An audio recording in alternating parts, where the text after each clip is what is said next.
તો બનાસકાંઠા પોલીસને બદનામ કરવાના ઈરાદાથી સોશિયલ મીડિયા અકાઉન્ટ ચલાવનાર આરોપી ગોવિંદ રાઠોડની ધરપકડ કરવામાં આવી। આરોપી સોશિયલ મીડિયા પર આહિરાની જીનલ 007 નામનું આઈડી ચલાવતો હતો, જેમાં તે વિડીયો દ્વારા બનાસકાંઠામાં દારૂ જુગારના અડ્ડા ખુલ્લેઆમ ચાલતો હોવાનો આક્ષેપ કરતો હતો। વિડીયો મુદ્દે દાંતીવાડા, વાવ, થરાદ અને આગથડા પોલીસ મથકમાં ફરિયાદ નોંધાવવામાં આવી હતી। આ તપાસ દરમિયાન આઈડી ચલાવનારા જૂના નેસડાનો ગોવિંદ રાઠોડ હોવાનું સામે આવ્યું હતું।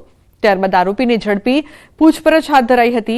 આરોપીના અન્ય લોકો વિડીયો મોકલતા હોવાનું સામે આવ્યું છે। સમગ્ર મામલે અન્ય લોકોની પણ સંડોવણીની શક્યતા છે, ત્યારે પોલીસ જવાબદારો સામે કડક પગલાં લેશે તે નક્કી છે। इंस्टाग्राम ऊपर आहिरानी _जीनल_007 नाम की एक आईडी बनाई गई थी।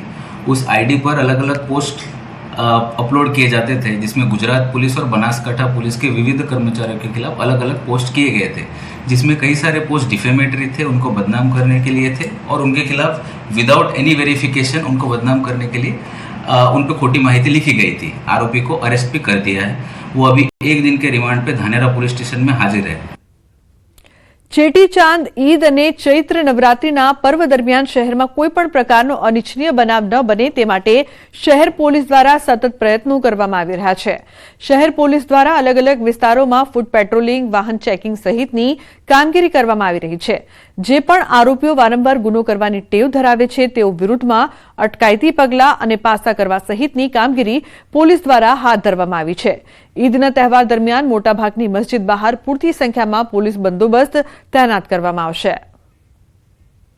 आने वाले समय में रमज़ान की जो ईद आने वाली है, अहमदाबाद शहर में जितनी भी मस्जिद हैं वहाँ सब जगह जो नमाज का प्रोग्राम होगा उसमें सफिशिएंट संख्या में पुलिस बंदोबस्त हाजिर रहेगा।